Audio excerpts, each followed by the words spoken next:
Olá, o CNJ, a Justiça da Justiça, oferece agora o programa que aproxima você do judiciário brasileiro. É o nosso link CNJ.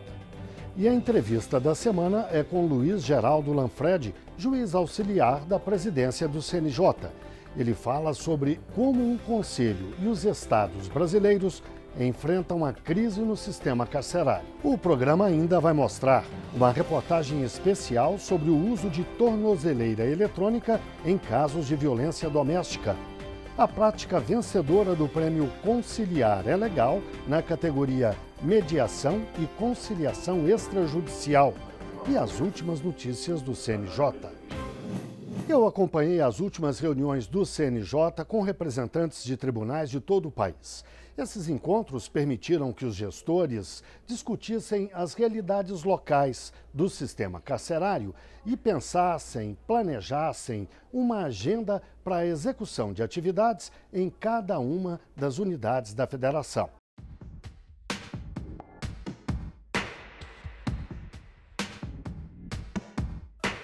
Superlotação. Ambientes absolutamente insalubres. Presos que já cumpriram pena, mas que continuam atrás das grades. Violência. Facções criminosas. Rebeliões. A situação do sistema carcerário do país foi classificada pelo Supremo como estado de coisas inconstitucional. E foi isso que levou ao acordo assinado pelo CNJ e pelo PNUD, o Programa das Nações Unidas para o Desenvolvimento. O PNUD ele abarca aqui um conhecimento específico nesse campo da garantia de direitos, de justiça, da execução penal e traz uma equipe especializada que vai dar capilaridade, vai dar multiplicidade para essa energia de forma nacional.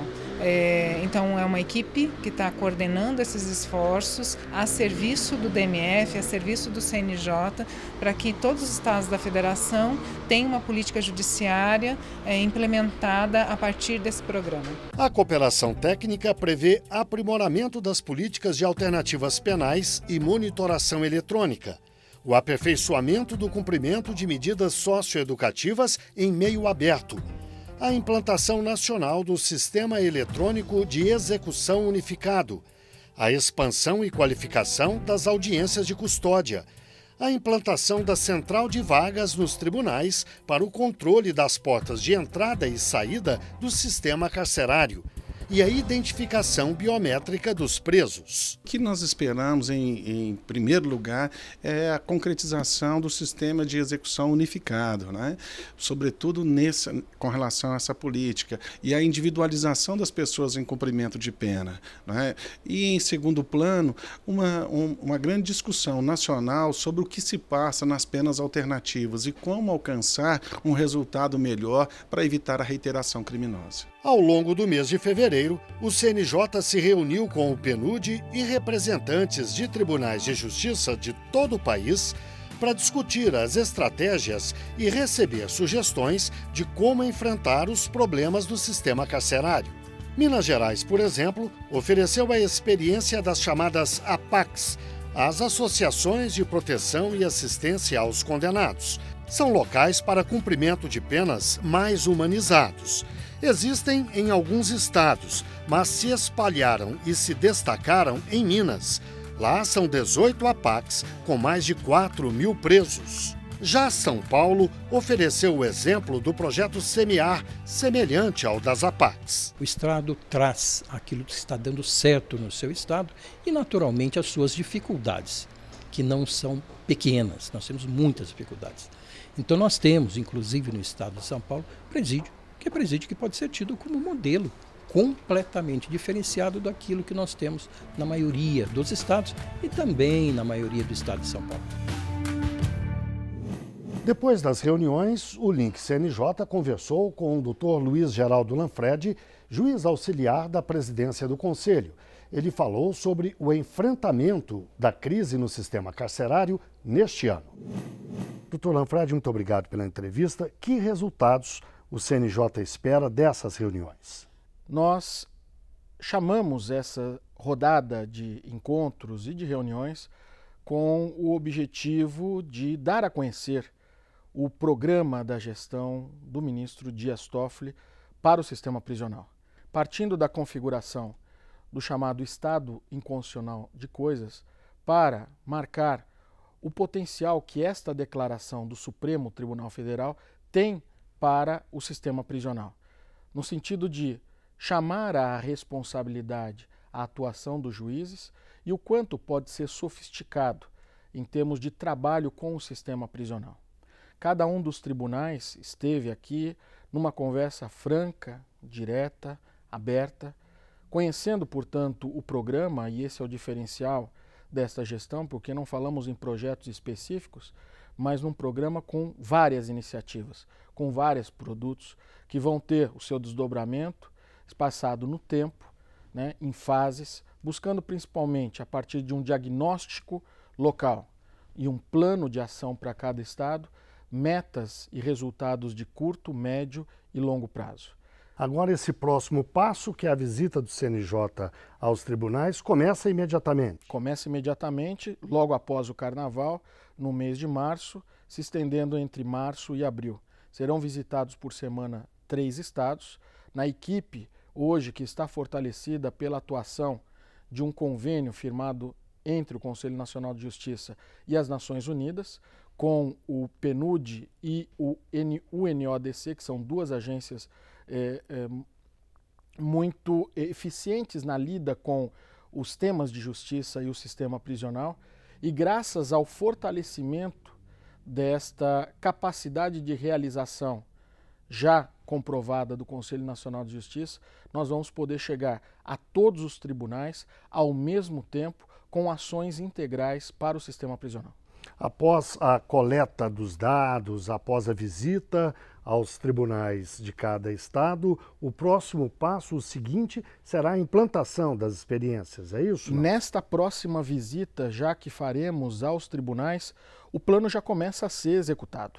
Algumas ações locais já serão iniciadas e principalmente a articulação não só com o executivo, que também será buscado e é muito importante, mas com os demais parceiros que vão e necessitam atuar em rede. Alguns estados trouxeram experiências, sugestões para outros estados aplicarem. O CNJ vai usar essas experiências nesse programa? O objetivo principal dessa conversa foi justamente a troca dessas experiências, o compartilhamento dessas informações e com o diferencial principalmente de buscarmos, num diagnóstico, que vai ser o retrato da realidade local, conjuntamente com um plano de ação, uma linha condutora para as ações, que vão ser ações integrativas, colaborativas entre Conselho Nacional de Justiça e tribunais locais. Um dos resultados poderia ser a diminuição do número de presos no país? Esse programa está focado em 4 eixos, né? Esses eixos vão lidar com a situação do superencarceramento, também com a situação da empregabilidade das pessoas que deixam o sistema prisional. De um outro eixo vai se ocupar justamente ações voltadas à disseminação de alternativas penais e centrais integradas de monitoramento eletrônico. E, finalmente, o socioeducativo, que é talvez, ou que pode se caracterizar como o início de uma trajetória criminal de alguém que começa ainda na adolescência e se projeta, né, na maioridade.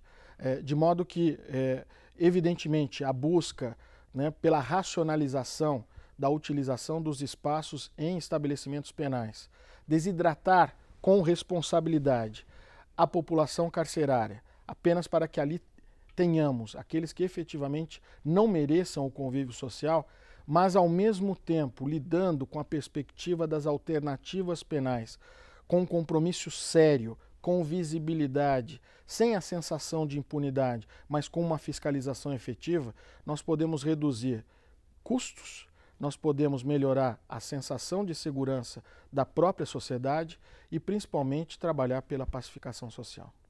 Dr. Lanfred, muito obrigado pela entrevista. Eu agradeço.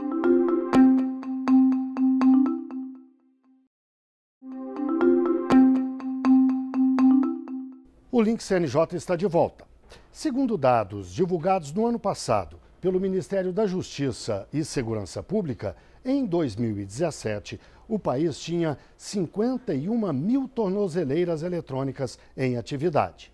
Aproximadamente 75% das pessoas monitoradas cumpriam penas por terem cometido algum crime e outras 20% cumpriam medidas cautelares definidas, por exemplo, pela Lei Maria da Penha, que é assunto agora da nossa próxima reportagem. Este homem estava proibido de se aproximar da ex-companheira, mas descumpriu a ordem de um juiz, voltou a agredir a ex-mulher e acabou preso.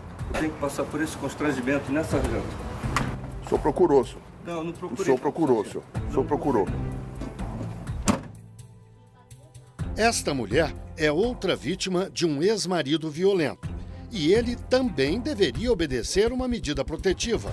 Mas como é difícil fiscalizar o cumprimento da ordem judicial, ela voltou a apanhar. Uma vez eu estava saindo, ele pulou para dentro do carro e me bateu, quebrou a chave do meu carro, quebrou a calha de chuva do meu carro. E houve um episódio de violência extrema. Episódio de violência extrema. Chegar e eu ajoelhar e pedir, pelo amor de Deus, para de me bater, que eu não tô aguentando mais. No Distrito Federal, casos assim ficaram mais raros depois que a Justiça e a polícia recorreram à tornozeleira eletrônica. A mulher que foi agredida dentro do carro agora dorme tranquila. Depois que ele foi preso, ele saiu com tornozeleira. E aí ele usou por 90 dias e ele nunca mais perturbou. A tornozeleira indica a localização exata da pessoa porque tem GPS e uma linha de celular. Os dados são transmitidos para esta central. Se quem usa o equipamento viola o espaço permitido, a polícia pode chegar em poucos minutos. E quando há esse descumprimento por parte do ofensor, aí eles comunicam diretamente à Polícia Militar, que faz o contato com a viatura mais próxima para que dê essa assistência à vítima. Esta assistência pode significar a vida da vítima. E mesmo que a polícia ainda esteja a caminho, a mulher é avisada e tem tempo para evitar o agressor. Se ela sabe, por exemplo, a uma distância de 500 metros, que tem um agressor se aproximando, ela tem condição de sair de uma casa, ir para a casa de um vizinho, ir para a casa de um parente. Possibilidades de fuga para a mulher de coisas naturais mesmo, é de se esconder mesmo, é de se proteger mesmo, é de sair viva daquela situação, porque pode ser uma situação fatal. Quem trabalha com a tornozeleira afirma que ela tem mais duas vantagens. Uma do ponto de vista econômico. O custo mensal do equipamento, em média, é de R$ 250 contra R$ 2.500 para se manter uma pessoa atrás das grades. A outra vantagem é do ponto de vista jurídico. Isso serve como prova de que ele descumpriu a medida protetiva, então ele pode chegar e pode ser preso em flagrante, ainda que ele não tenha chegado à casa da mulher, mas ele está caminhando, ainda não chegou, pode prender, não pode prender? Agora pode prender, porque ele descumpriu uma medida protetiva que visa guardar a integridade física e psicológica dessa mulher. Então agregou para a mulher uma segurança muito grande, agregou uma forma de fiscalização muito grande. A gente passa a fiscalizar e ter um controle maior.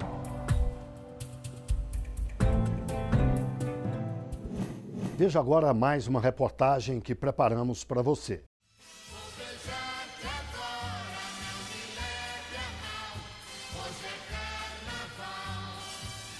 Quando esta música foi lançada 52 anos atrás, um beijo roubado ou forçado não chocava ninguém.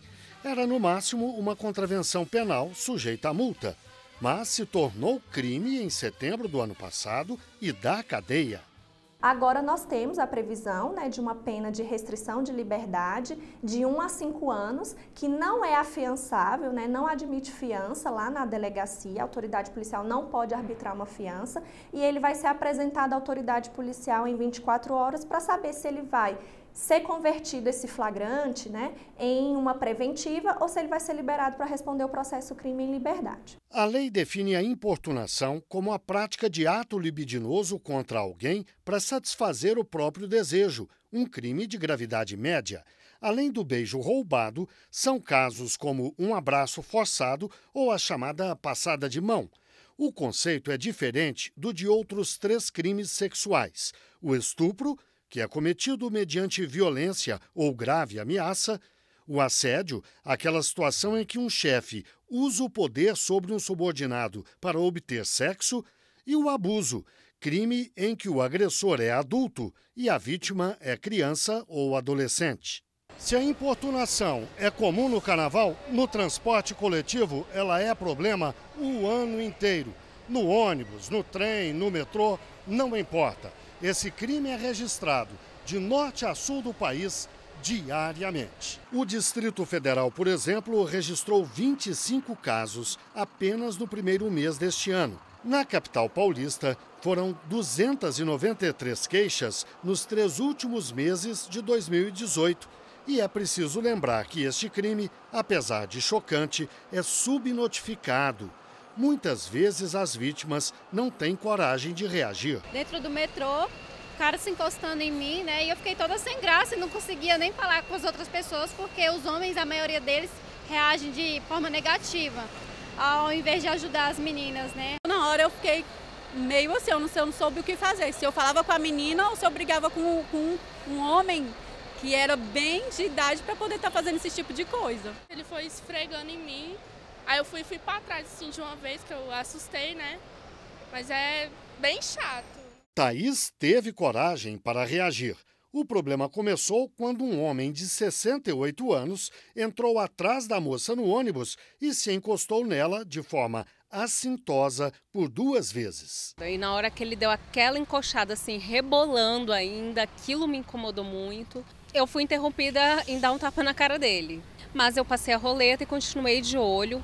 Tinham outras 2 senhoras em frente ao cobrador em pé também. E ele começou a abusar sexualmente dessas mulheres. E nisso eu estava comentando com uma outra mulher que estava sentada ao meu lado. Ela falou assim, olha, não é a primeira vez que ele faz isso não. Ele já tem hábito de fazer isso. Eu falei assim, mas hoje esse hábito dele vai ter que acabar. Este vídeo, gravado na hora, mostra a indignação de Thaís. Esse senhor bem aqui, ó. Ele estava encoxando as mulheres dentro do ônibus. O motorista do ônibus levou todos para a delegacia. O homem foi preso e está atrás das grades há 2 meses, à espera de julgamento, como manda a lei. Ela é uma frente de combate à violência contra a mulher, em que pese seja passível de ambos os gêneros serem punidos, é uma inovação. Não protege efetivamente, porque a gente protege depois que aconteceu, né? Mas na teoria da pena aqui no Brasil, a gente tem a punição como forma de prevenção de novos fatos. É horrível a sensação. Você está dentro de um ônibus e um homem tentando se aproveitar de você. Independente de como você esteja vestida, se você está de calça, se você está de vestido, se você está de blusinha, se você está de shortinho, não importa. A gente é mulher, a gente tem que andar vestida conforme a gente quer, e o homem que tem que se portar. No próximo bloco, conheça a prática vencedora do Prêmio Conciliar é Legal na categoria Mediação e Conciliação Extrajudicial e a menção honrosa na mesma categoria.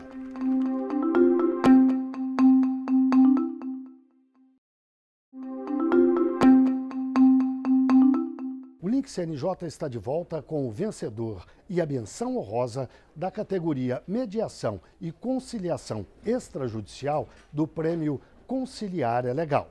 E você conhece agora o projeto que permite o resgate de empresas por meio da mediação online.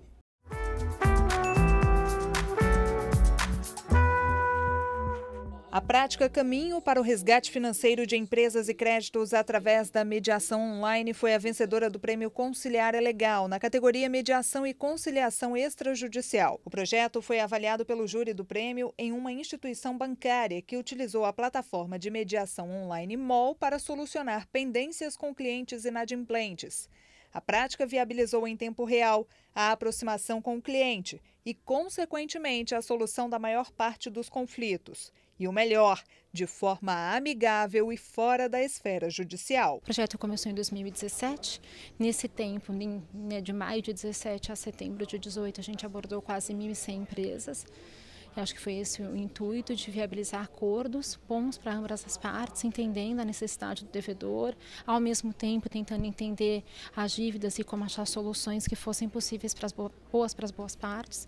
Acho que o principal, quando a gente olha para o judiciário, redução de processos, foram quase 2.400 processos retirados do judiciário, e outro quase na mesma magnitude que sequer chegaram ao judiciário. Então, eu, de novo, buscando, acho que esse tem sido um case de sucesso. Melissa Felipe Gava, fundadora da MOL, explica como a plataforma funciona. Ela é uma plataforma desenhada para atender um processo de mediação do início ao fim, desde o recebimento do caso, passando pelo convite de mediação, a sessão de mediação online, né, que acontece ou por videoconferência, ou por chat, ou telefone mesmo, a assinatura do acordo digital e a homologação no judiciário. Então, cada etapa dessa tem tecnologias, por exemplo, o envio da carta convite, a gente faz via blockchain, é uma série de coisas. Então, a gente desenhou esse processo inteiro e criou ele online. De forma prática, a mediação online na plataforma MOL funciona da seguinte forma. O caso é direcionado para a plataforma MOL. Automaticamente será enviada por e-mail uma carta junto com o despacho e o comprovante de registro legal convidando as partes para o agendamento de uma audiência de mediação. As partes receberão um calendário com a opção de 3 datas para a realização da audiência. Se uma das partes não aceitar fazer a mediação online, a plataforma enviará um termo de tentativa infrutífera. Porém, se as agendas forem confirmadas, um link será enviado para as partes e para um mediador já cadastrado na plataforma e certificado pelo CNJ e pelo tribunal local. No dia e horário agendados, elas entrarão na plataforma, assinarão um termo de condição e uso de política de privacidade da plataforma e se conectarão. O mediador conduzirá a mediação pela videoconferência, mas se as partes preferirem, também podem realizar via chat. Se a mediação resultar em consenso, o mediador, junto com os advogados presentes, redigem um termo de acordo, auxiliados por minutas já pré-formatadas na plataforma. Em poucos instantes, as partes recebem por e-mail ou SMS o código para a assinatura digital do acordo com todos os protocolos de segurança e validação jurídica. Após a realização de todo o processo, as informações ficam disponíveis no menu relatório. Para a Cíntia, a ideia pode virar um exemplo para que outras instituições financeiras busquem por conciliações online. A plataforma permitiu que o banco escutasse seus clientes e que as dívidas fossem negociadas. Ambos saíram satisfeitos. Não é fácil falar de dívida, não é fácil, né, estar num momento de um cliente inadimplente, sempre é uma conversa difícil. Então, ter alguém que balanceie, põe as partes para conversar e traz contraponto ajuda muito na solução. Melissa finaliza sobre a importância e o reconhecimento do prêmio para a plataforma MOL e reforça que ele é o reconhecimento de que a tecnologia pode agregar valor ao mundo jurídico. E é a primeira vez que uma startup ganha esse prêmio. Os critérios que o nosso projeto foi avaliado, segundo o CNJ, foram replicabilidade e escalabilidade, que é o que está na pauta as startups vivem para isso, para criar produtos, negócios em alta escala. E esses conceitos, esses critérios estarem na pauta do judiciário é muito importante. É o reconhecimento que a tecnologia, que uma startup pode realmente agregar valor. Ainda na mesma categoria, a prática mediação comunitária de conflitos recebeu uma menção honrosa pelo júri do prêmio. A prática do Instituto de Direito e Cidadania do Baixo Sul da Bahia busca solucionar conflitos desta comunidade que é carente tanto de recursos financeiros como jurídicos. O nosso projeto é intitulado Projeto de Mediação Comunitária de Conflitos, porque a gente busca sanar, resolver conflitos dentro da própria comunidade, conflitos pequenos, de pequena complexidade, que a gente entende que são a partir de pequenas situações que surgem grandes demandas. Então a gente tenta atuar realmente no início do problema, promovendo sempre uma disseminação da cultura do diálogo e da cultura da paz nessa região do Baixo Sul da Bahia, que é uma região carente e é uma região também carente de acesso à justiça. Em 2004, nós fundamos a instituição, foi o momento que nós implementamos o projeto de mediação comunitária, fomos experimentando, porque era algo muito novo, fomos ampliando, qualificando nossa equipe. Em 2010, a gente celebrou uma parceria com o Tribunal de Justiça do Estado da Bahia, para que os casos que a gente estivesse efetivamente pacificando e resolvendo pudessem, em alguns casos, receber a homologação judicial, e isso foi possível. Em 2012, nós compilamos a nossa experiência em um livro chamado Mediação, um novo paradigma para a convivência humana. Em 2014, nós estruturamos um projeto de mediação na escola, que, por sinal, esse ano foi considerado uma prática exitosa no Congresso Mundial de Mediação, e hoje, graças a Deus, obtemos esse reconhecimento do Poder Judiciário, que é muito importante, porque efetivamente a política pública do CNJ impulsiona a utilização dos métodos autocompositivos de solução de conflito. Fique agora com as notícias do CNJ. O seminário Políticas Judiciárias e Segurança Pública, organizado pelo CNJ, reuniu gestores de tribunais e de conselhos, além de ministros, desembargadores, procuradores e outros profissionais ligados ao tema. Foram 2 dias de debates nesta semana em Brasília. Um dos painéis discutiu a segurança de fóruns e de magistrados. O assunto preocupa o CNJ, afinal, o país tem milhares de fóruns, 90 tribunais e 18 mil juízes. O último levantamento mostra que 110 juízes estão sob proteção no Brasil. O CNJ chegou a editar um manual para orientar a segurança de tribunais e magistrados. Em outro painel do seminário, foi divulgada uma pesquisa sobre justiça criminal com base em processos de primeira e segunda instâncias entre 2003 e 2018. Mais de 85% das ações são ligadas à lavagem de dinheiro e corrupção passiva. Em 30% dos casos, houve condenação. De 6% a 15% prescreveram, e metade das ações no segundo grau terminou com o declínio de competência. O tempo médio de duração desses processos foi de 6 anos. O ministro Dias Toffoli, presidente do Conselho Nacional de Justiça e do Supremo Tribunal Federal, falou da importância do diálogo entre os poderes para o combate ao crime organizado. É necessário construir pontes. E é movido por esse intuito que estamos reunidos aqui hoje, decididos a constituir uma rede de cooperação, trocar conhecimentos, planejar em conjunto e atuar de forma coordenada para alcançarmos uma sociedade mais segura e justa. Esta edição do Link CNJ termina aqui. Na semana que vem voltaremos com outra edição inédita na quinta-feira, às 9h30 da noite. E o programa tem reprises na sexta-feira, às 5h30 da manhã e no domingo, ao 12h30. Muito obrigado pela audiência e até o próximo. CNJ, a Justiça da Justiça.